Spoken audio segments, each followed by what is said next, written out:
வணக்கம் viewers, welcome to Tamil Mojo. ரகசியம்னாலே நமக்கு முதல்ல ஞாபகத்துக்கு வர்றது சிதம்பர ரகசியம் தாங்க. இப்ப கூட யாராவது ஒருத்தர் எதையாவது ஒண்ணு யாருக்கும் தெரியாம மூடி மறைச்சா அது என்ன அவ்வளோ பெரிய சிதம்பர ரகசியமா அப்படின்னு கேட்போம். உண்மையில சிதம்பர ரகசியம்னா என்ன, அத பத்தி தான் நாம பார்க்க போறோம். நிலம், நீர், காற்று, நெருப்பு, ஆகாயம், இப்படி பஞ்சபூதங்களால் ஆனதுதான் உலகம். இதுல நிலத்துக்கு காரணமா நீரும், நீருக்கு காரணமா நெருப்பும், நெருப்புக்கு காரணமா காத்தும், காத்துக்கு காரணமா ஆகாயமும் இருக்கு. ஆக எல்லாத்தோட ஆதி காரணமா ஆகாயம் இருக்கு. சரி, இந்த ஆகாயத்தோட காரணம் என்ன? அதுதான் சிதம்பர ரகசியம். சுவிட்சர்லாந்துல இருக்க ஐரோப்பிய ஆராய்ச்சி நிறுவனமான SCRN தான் உலகிலேயே மிகப்பெரிய பிசிக்ஸ் லேபுங்க. இது தன்னோட என்ட்ரன்ஸ்ல சிதம்பர நடராஜர் சிலைய கொண்டிருக்கு. பெரும்பாலான கிறிஸ்தவர்கள் வாழ்ற சுவிட்சர்லாந்துல ஏன் ஒரு இந்து கடவுளோட சிலைய வச்சிருக்கணும்? அதுதான் சிதம்பர ரகசியம். பொதுவா கோயில்ல ஏதாவது ஒரு கடவுளோட உருவத்தை வழிபடுவாங்க, அல்லது மெக்கா, மெதினா மாதிரி உருவமில்லாத அருவத்தை வழிபடுவாங்க. ஆனா உருவமா நடராஜரையும், அருவமா லிங்கத்தையும், அருவமா ஆகாயத்தையும் ஏன் சிதம்பரத்துல மட்டும் வழிபடுறாங்க? அதுதான் சிதம்பர ரகசியம். சிதம்பரம் நடராஜர் கோயிலுக்கு மேல இயங்குற எந்த ஒரு செயற்கைக்கோளும் செயலிழந்து போகுதாம். ஏன்னு தெரியுமா? அதுதான் சிதம்பர ரகசியம். என்னடா கேள்வியா கேக்குறீங்களே, பதில எப்ப சொல்வீங்கன்னு எதிர்பார்க்கறீங்களா? ஏன், எதுக்கு, எப்படின்னு கேள்விகளை கேட்கத்தான் தெரிஞ்சுக்கணும்ன்ற ஆர்வம் அதிகமாகும். உண்மைகளை ஆராய தோணும். சரிங்க, நம்ம சப்ஜெக்டுக்கு வருவோம். சிதம்பர ரகசியம்னா என்ன? சிதம்பரம் நடராஜர் சிலை, கோவில் அமைந்த விதம், அப்புறம் அங்க நடக்கிற வழிபாடு, இந்த மூணும் தான் சிதம்பர ரகசியமா காலங்காலமா போற்றப்படுது. உலக காந்த ஈர்ப்பு விசையினோட மையத்துல தான் இந்த சிதம்பரம் நடராஜர் கோயில் அமைந்திருக்கிறதாம். அதனால தான் இந்த கோயிலுக்கு மேல பறக்கிற எந்த ஒரு சேட்டலைட்டும் செயலிழந்து போகுதாம்.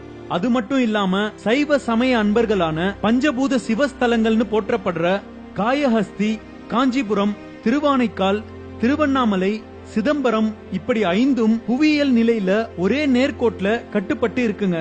அறிவியல் சாதனங்கள் நிறைய பயன்படுத்தப்படாம 5000 வருடங்களுக்கு முன்னாடி இந்த 5 கோயிலையும் எப்படி கட்டினாங்கன்றது இன்னும் விசித்திரமா தாங்க இருக்கு. துல்லியமா சொல்லணும்னா மனித உடல் அமைப்புல சிதம்பர நடராஜர் கோயில் அமைந்திருக்கு. நம்ம உடம்புல 9 ஓட்டைகள் இருக்கிற மாதிரி இந்த கோவில்லையும் 9 வாசல்கள் இருக்குங்க. நடராஜர் சன்னதி மனிதனோட இதயத்தை வெளிப்படுத்துற விதமா அமைந்திருக்கு. உடம்புல இடப்பாக்கத்துல இதயம் இருக்கிறது மாதிரியே இங்க கோவில் கருவறையின் இடப்பாக்கத்திலேயே நடராஜர் சிலை அமைந்திருக்கிறது. அது மட்டும் இல்லாம நடராஜர் இருக்கிற கருவறைக்கு மேல கிட்டத்தட்ட 21,600 தங்க ஓடுகள் இருக்கின்றன. 65,000 தங்க ஆணிகளால பதிக்கப்பட்டிருக்குங்க. இந்த 21,600 தங்க ஓடுகள் சராசரியா மனிதன் ஒரு நாளைக்கு விடுற மூச்சோட அளவை குறிக்குது. அதாவது ஒரு நிமிஷத்துக்கு 15 15 × 60 × 24 என்ற விதத்துல கணக்கிடப்பட்டு 21,600 தங்க ஓடுகள் பதிக்கப்பட்டிருக்குங்க. 65,000 ஆணிகள்ங்கிறது மனித உடம்புல இருக்கிற நாடிகளோட எண்ணிக்கை. எல்லாம் சரி, ஏன் மனித உடம்பு வடிவத்துல இந்த கோவில் கட்டப்பட்டது?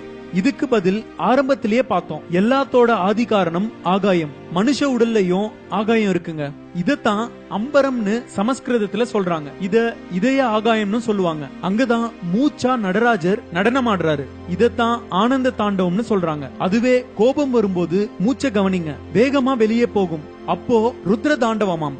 ஆக அண்டத்துல இருக்கிறது தான் பிண்டத்துல இருக்கும். இத சொல்லாம சொல்றதுதான் நடராஜர் சிலை. அது மட்டும் இல்லாம பிரபஞ்சத்தோட வடிவமா நடராஜர் சிலை இருக்குங்க.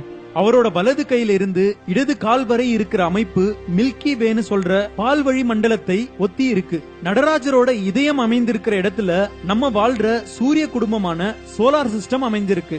அவரோட இடுப்பை சுத்தி எப்பவும் ஓடிட்டு இருக்கிற பாம்பு நிக்காம ஓடுற காலத்தை குறிக்குது.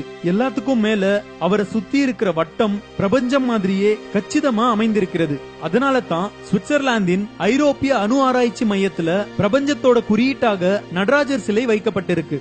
எல்லாம் ஒடுங்குற ஆகாயத்தை இந்த கோயில்ல நடராஜரா வழிபடுறாங்க.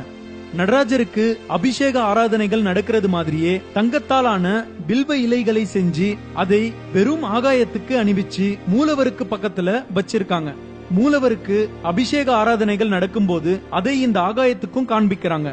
6 கால பூஜைகளின் போது மட்டுமே இந்த தங்க வில்வத்தினால் ஆராதிக்கப்படும் ஆகாயத்தை நாம பார்க்க முடியும். ஒட்டு மொத்தத்துல சிதம்பர நடராஜர் கோயில் அப்படிங்கிறது சிவஸ்தலம் மட்டும் இல்ல, அது பழங்கால விண்வெளி ஆராய்ச்சி கூடமா உலகத்தோட தோற்றத்தை சொல்லி உலகத்துக்கும் தனிப்பட்ட மனித உடலுக்கும் உள்ள ஒற்றுமையை விலக்கி அறிவியலோட எல்லை ஆன்மீகம்னு இன்னும் பல கோடி வருடங்களுக்கு பல பேரோட புருவத்தை உயர்த்த போகுதுங்க. இந்த வீடியோ உங்களுக்கு பிடிச்சிருந்தா லைக் பண்ணுங்க, ஷேர் பண்ணுங்க, உங்களோட சஜஷன்ஸை கமெண்ட் பண்ணுங்க. மேலும் இது மாதிரி பல சுவாரஸ்யமான தகவல்களை தெரிந்து கொள்ள தமிழ் மோஜோ சேனலை சப்ஸ்கிரைப் பண்ணுங்க.